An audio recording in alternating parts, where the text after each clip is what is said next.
Hi everyone, this is Veronica. आज का हमारा टॉपिक है फ्रंटोटेम्पोरल डिमेंशिया। तो ये डिमेंशिया क्या है, इससे लोगों को क्या फ़र्क पड़ता है, ब्रेन डिसऑर्डर है पहली बात तो। और ब्रूस विल्स कौन है जिनको ये डिमेंशिया फ्रंटोटेम्पोरल डिमेंशिया डायग्नोज हुआ है, इसको हम डिटेल में पढ़ेंगे। बाकी ये यहाँ पे आप मेरे बारे में जान सकते हैं। This is my Telegram channel जहाँ पे आप किसी भी क्वेरी के लिए मुझसे कनेक्ट कर सकते हैं। नाउ ब्रूस विल्स कौन है? इज एन एक्शन स्टार जिनको एक अनट्रीटेबल डिमेंशिया, तो ब्रेन डिसऑर्डर का नाम डिमेंशिया है। अनट्रीटेबल यानी इसका कोई इलाज नहीं है, ला इलाज बीमारी है ये। इससे इनको डायग्नोज किया गया है। इनकी फैमिली ने एक बयान में ये बताया।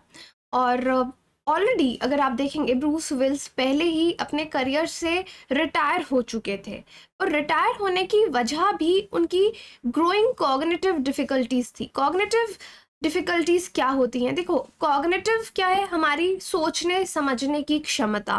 लैंग्वेज जैसे हम बोल रहे हैं, कैच कर रहे हैं, नई चीज़ें लर्न कर रहे हैं, ये सब हमारी कॉग्निटिव एबिलिटी में आता है। तो जब किसी का कॉग्निटिव एबिलिटी डिक्लाइन होने लगता है तो उसके लिए डे टू डे रूटीन का जो काम है वो करना मुश्किल हो जाता है। तो उनकी जो कॉग्निटिव डिफ़िकल्टीज़ है वो बढ़ती जा रही थी, इसलिए उन्होंने पहले ही अपने करियर से 1 साल पहले रिटायरमेंट ले लिया था। अब इनकी उम्र 67 ईयर्स है, यूएस एक्टर हैं, डाई हार्ड में अपने रोल के लिए हॉलीवुड में बहुत ज़्यादा फेमस हैं। सो आप प्रिंट मीडिया में इस तरह का न्यूज़ देखा होगा। The Die Hard star Bruce Willis diagnose with untreatable dementia. उनकी फैमिली ने प्रॉपर एक स्टेटमेंट में लोगों को ये बताया है। उन्होंने लोगों का शुक्रिया भी अदा किया कि जिन्होंने उनकी फैमिली के साथ खड़े रहे, बट फाइनली ये चीज़ ओपनली उन्होंने बोली। सो अब यहाँ पे डॉक्टर्स ने क्या डायग्नोज किया है? That he is suffering from frontotemporal dementia. अब फैमिली के लिए देखो, जिनसे हम बहुत प्यार करते हैं उनको किसी भी तरह की तकलीफ में देखना हमको बहुत ही ज़्यादा दुख उस चीज़ में होता है। तो यहाँ पे ये समझने की कोशिश करते हैं कि फ्रंटोटेम्पोरल डिमेंशिया क्या है और इसमें क्या होता है। तो पहले आप देखो, ये group of heterogeneous neuro degenerative disorders हैं। तो एग्जैक्टली इसको ऐसा बीमारी नहीं कह सकते। डिमेंशिया में ग्रुप ऑफ डिसऑर्डर्स आते हैं। न्यूरो डिजेनरेटिव यानी जो आपके ब्रेन के नर्व्स हैं, न्यूरो कोई जब भी वर्ड हम यूज़ करते हैं that means that is related to brain, वो डिजेनरेट हो रहे हैं, वो चीज़ें खराब हो रही हैं, और उसका असर आपके बिहेवियर में देखने को मिलता है, आपके सोशल बिहेवियर में देखने को मिलता है, आपकी पर्सनालिटी में देखने को मिलता है। एफेसिया क्या है? लैंग्वेज डिफ़िकल्टीज़, कि लोगों को बोलने में भी प्रॉब्लम आने लग जाती है क्योंकि उनके फ्रंटल या टेम्पोरल लोब्स जो हैं वो ब्रेन के वो डिजेनरेट होने लग जाते हैं। तो एफटीडी अगर हम देखें तो एक अम्ब्रेला टर्म है। जब भी हम किसी चीज़ को अम्ब्रेला टर्म बोलते हैं यानी उसके अंदर बहुत से बीमारियां वर्ड यूज़ करना ठीक नहीं है, rather I would use the word disorders. बहुत सारे डिसऑर्डर्स जो हैं वो आते हैं। सो एक अम्ब्रेला टर्म है, इसके अंदर जिस तरह के डिसऑर्डर्स आते हैं, 3 क्लिनिकल प्रेजेंटेशंस हैं उनकी। Behaviour variant FTD, 2 forms of primary progressive aphasia, the non-fluent and semantic variants। तो ये 3 अलग अलग तरीके से जो FTD है वो लोगों में देखने को मिल सकता है। इनमें से कोई एक 3 जो है वो होगा, हो सकता है ग्रुप भी हो, ग्रुप ऑफ डिसऑर्डर्स भी हो। जो पेशेंट्स FTD से गुजरते हैं, जिनमें ये डायग्नोज किया जाता है, उनमें पार्किंसन जैसा बिहेवियर, मोटर बिहेवियर बॉडी में वो देखने को मिलता है, जहाँ पे हम अपनी मूवमेंट्स कंट्रोल नहीं कर सकते, हाथ की मूवमेंट या लेग की मूवमेंट, किसी भी बॉडी पार्ट की मूवमेंट कंट्रोल नहीं कर सकते। सो फ्रंटोटेम्पोरल डिसऑर्डर्स, अब यहाँ पे देखो ये ब्रेन का डायग्राम दे रखा है, इसको फ्रंटोटेम्पोरल बोला गया है। तो हमारे ब्रेन के अलग अलग पार्ट्स हैं, अलग अलग हिस्से हैं। तो जो आगे वाला ये लोब है इसको फ्रंटल लोब कहा जाता है, और जो ये वाला लोब है इसको टेम्पोरल लोब कहा जाता है। तो हमारी ब्रेन के जो सेल्स हैं, नर्व सेल्स, उनको हम न्यूरॉन्स बोलते हैं, न्यूरॉन्स। तो ये फ्रंटोटेम्पोरल डिसऑर्डर क्यों होता है? क्योंकि आपके न्यूरॉन्स यहाँ पे डैमेज होने लग जाते हैं। और एक चीज़ आपको मालूम होनी चाहिए कि जब न्यूरॉन्स डैमेज होते हैं वो वापस से उनको रिकवर करना या नए न्यूरॉन्स होना वैसा हमारी बॉडी में नहीं होता। तो once your neurons are damage तो वो पार्ट आपकी ब्रेन का डैमेज हो जाता है। सो रिजल्ट यही है कि damage to the neurons in the frontal temporal lobes, जो आपके ब्रेन के सेल्स हैं यहाँ पे इस पार्ट में वो इस डिसऑर्डर में डिस्ट्रॉय होने लग जाते हैं, डैमेज होने लग जाते हैं। अब बहुत रेयरली है कि यंग एज में ये किसी को होगा। रफली अगर आप देखें जो लोग इससे डायग्नोज किए जाते हैं उनकी उम्र 45 से 64 इयर्स के बीच में होती है, उनमें ये डायग्नोसिस किया जाता है। अब देखो जिन लोगों को अल्जाइमर डिजीज़ होता है, तो अल्जाइमर के बारे में आप सब जानते हैं, तो उनका ब्रेन कुछ इस तरीके का दिखता है, ठीक है। देखो पीछे वाले पार्ट में आप देखेंगे प्रॉब्लम उनके है, दिस इज द अल्जाइमर वाला पेशेंट। ये फ्रंटोटेम्पोरल डिमेंशिया में क्या हो रहा है, ये जो फ्रंट पार्ट है आपके ब्रेन का, यहाँ पे आपको डैमेज देखने को मिलेगा। नाउ ये एक प्रोग्रेसिव डिजीज है। जब हम किसी डिजीज को प्रोग्रेसिव बोलते हैं तो यानी वो एकदम से नहीं हो जाती, वो धीरे धीरे धीरे होती है, क्योंकि यहाँ पे आपके नर्व्स के न्यूरॉन्स जो हैं वो डैमेज हो रहे हैं, ब्रेन सेल्स डैमेज हो रहे हैं, तो वो धीरे धीरे डैमेज हो रहे हैं। सो इट इज़ प्रोग्रेसिव। इसका मतलब जो सिम्टम्स हैं वो विद टाइम और भी ज़्यादा ख़राब होते जाएंगे, वर्स होते जाएंगे। शुरू की स्टेजेस में शायद एक आध सिम्टम दिखेगा, बट धीरे धीरे जब आपकी एज इंक्रीज होगी तो वो सिम्टम्स इंक्रीज होते जाएंगे।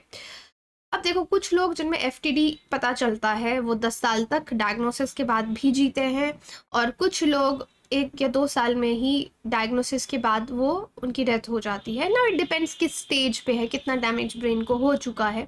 तो करेंटली इसका कोई इलाज नहीं है, कोई ट्रीटमेंट नहीं है। हाँ, हम उसके सिम्टम्स को मैनेज करने की कोशिश कर सकते हैं। जो सिम्टम्स आ रहे हैं, तो सिम्टम्स यहाँ पे क्या आते हैं, आप मेरी चीज़ एक ध्यान सुनना। आपके घर में भी बूढ़े बुजुर्ग होंगे, आगे पीछे कभी आपने देखे होंगे। आप देखते हैं कि लोग एज के साथ जो बूढ़े हो जाते हैं या एज हो जाती है, वो कुछ अजीब हो जाते हैं। तो घर वाले बोलते हैं यूजुअली, ये पहले तो ऐसे नहीं थे, ये बुढ़ापे के साथ सठिया गए हैं।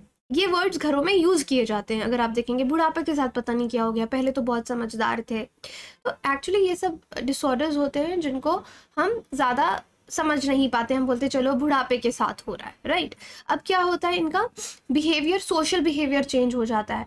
कहीं पे भी टच करने लग जाएंगे, शायद स्ट्रेंजर्स को जाके किस कर दें, पब्लिक में यूरिनेट करेंगे, वॉशरूम नहीं जाएंगे। उसके बाद शायद दूसरों को गालियाँ देने लग जाएं। बहुत से बूढ़े लोग ऐसा करते हैं, गाली देते हैं, because I have seen such people. और आई एम श्योर कि आपने अगर देखे तो आप मुझे कमेंट सेक्शन में बता सकते हैं। दूसरों की पर्सनल स्पेस को इन्वेड करने लग जाएंगे, बिहेवियर चेंज हो जाएगा, शायद चोरी करना भी शुरू करते हैं, राइट। तो इस तरह के सिम्टम्स देखने को मिलते हैं। तो अगर आपको किसी भी इंसान में ऐसे सिम्टम्स 45 टू 64 ईयर्स में डायग्नोज होता है, अगर कभी दिखे, तो आपको समझना चाहिए कि ये इंसान पहले अगर ऐसा नहीं था, अब ऐसा क्यों कर रहा है। एपैथी, लॉस ऑफ एम्पैथी, उनको दूसरों के लिए कोई फीलिंग्स नहीं रहती। हमें लगता है यार they are so rude, they are so harsh, right. तो उनका लॉस ऑफ इंटरेस्ट हो जाता है, तो उनका सोशल इंटरेक्शंस, लोगों से बातचीत करना, ये सब कम हो जाता है। मूवमेंट डिसऑर्डर्स भी होने लग जाते हैं। मूवमेंट डिसऑर्डर्स यानी शायद कोई पार्ट बॉडी का इनवॉलेंट्री मूवमेंट करेगा, या वो ब्रेन से खुद का जो बॉडी का मूवमेंट है वो कंट्रोल नहीं कर पाएंगे। और इसके साथ उनके सोचने की क्षमता, उनकी लैंग्वेज एबिलिटीज, सब में फ़र्क पड़ेगा।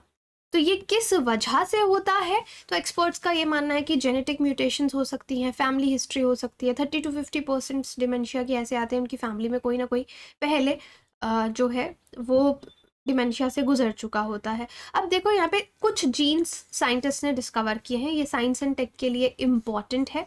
जब उनमें म्यूटेशन होगा तो उससे एफटीडी होगा। ये जीन्स कौन से हैं, टाउ जीन, जिसको एमएपीटी जीन भी कहा जाता है, इनहेरिटिंग अ वेरिएंट। इस जीन का कोई भी वेरिएंट अगर आप ले रहे हैं तो मतलब फ्रंटोटेम्पोरल डिसऑर्डर उस इंसान में होगा। जीआरएन जीन, ये डिफरेंट सिम्टम्स क्रिएट करता है डिफरेंट एजेस में। फिर देयर इज़ अनदर जीन, ये भी फ्रंटोटेम्पोरल डिसऑर्डर क्रिएट करता है। ये दोनों कंडीशंस हो सकती हैं, लेटरल स्क्लेरोसिस भी इस केस में हो सकता है। तो एफटीडी को कैसे डायग्नोज किया जाता है, तो आजकल टेक्नोलॉजी बहुत एडवांस हो गई है। पहले तो डॉक्टर सिम्टम्स को देखेंगे, नॉर्मल फिजिशियंस के लिए कई बार उसको समझना मुश्किल हो जाता है, क्योंकि बहुत ही रेयर डिजीज़ है, ऐसे सब में आपको नहीं मिलेगी। कम इस तरह के वो उसको मूड डिसऑर्डर या डिप्रेशन समझ बैठेंगे। सो इट इज़ नॉट डिप्रेशन। आपको यहाँ पे प्रॉपर पेट स्कैन और ब्रेन के एमआरआई वगैरह करवाने पड़ते हैं। कई लोगों को डिमेंशिया हो जाता है, अल्जाइमर भी होता है। तो जो डॉक्टर के पास आप जाएंगे, suppose you are visiting a neurologist, वो प्रॉपर सिम्टम्स देखेगा पेशेंट के, फैमिली हिस्ट्री देखेगा, फिर लैब टेस्टिंग कराई जाएगी, जेनेटिक टेस्टिंग करा सकते हैं, टेस्ट किए जाएंगे पेशेंट का मेमोरी, थिंकिंग, लैंग्वेज स्किल्स देखने के लिए। ब्रेन की इमेजिंग जैसे एमआरआई वगैरह होता है, ये सब किया जाएगा। तो क्या इसका कोई प्रिवेंशन या ट्रीटमेंट है? तो अब जो भी लोग अगर फ्रंटोटेम्पोरल डिमेंशिया से गुजर रहे हैं या किसी को पता चला है, तो उनको फिजिकल एक्सरसाइज करनी चाहिए, पजल सॉल्व करनी चाहिए, अच्छी नींद लेनी चाहिए, ड्रग या नॉन ड्रग थेरेपीज़ जो हैं वो दोनों लेनी चाहिए, और जो भी सिम्टम्स मैनेज करने के लिए थेरेपी हैं उन थेरेपीज़ की तरफ जाना चाहिए। So it is advise to begin treatment with the lowest effective dose. तो जो सबसे कम डोज है दवाई की, वहाँ से शुरू करो, क्योंकि विद टाइम जो सिम्टम्स हैं वो वर्स होते जाएंगे, तो डोजेज इंक्रीज़ करना पड़ेगा। तो अगर पहले ही ज़्यादा डोज लेना शुरू कर दिया तो बाद में वो दवाई वर्क नहीं करेगी। तो दैट इज़ हाउ, जिस तरह से डॉक्टर एडवाइस करे उसी तरीके से इसमें चलना चाहिए। So I hope this topic is important from science and tech की बीमारी क्या है, और जो जीन्स के नाम मैंने आपको बीच में बताए, जैसे टाउ जीन स्पेशली पूछा जाता है, तो उसमें आपको मालूम होना चाहिए। बाकी आप अपनी तैयारी हमारे साथ आसान कर सकते हैं। अनअकैडमी में बहुत से टीचर्स आपको मिलेंगे, आप जिस भी टीचर से पढ़ना चाहें पढ़ सकते हैं। फॉर एग्जाम्पल अभी RM बैच शुरू हो रहा है विद एक्सपर्ट फैकल्टीज़, इनसे आप पढ़ सकते हैं। IAS का प्रिपरेशन 2024 के लिए कर सकते हैं। हिंदी में भी बैच शुरू हो रहा है। सो द कोड इज़, मेरा कोड है वीरो UPSC। अगर आप यूज़ करेंगे so you'll get my mentorship. जब तक कि भी आप प्रिपेयर करें, EMI पे भी आप कोर्स ले सकते हैं। ऑफलाइन भी सेंटर हमारा खुल चुका है, उसके लिए भी एडमिशन जो है वो शुरू है। Thank you so much.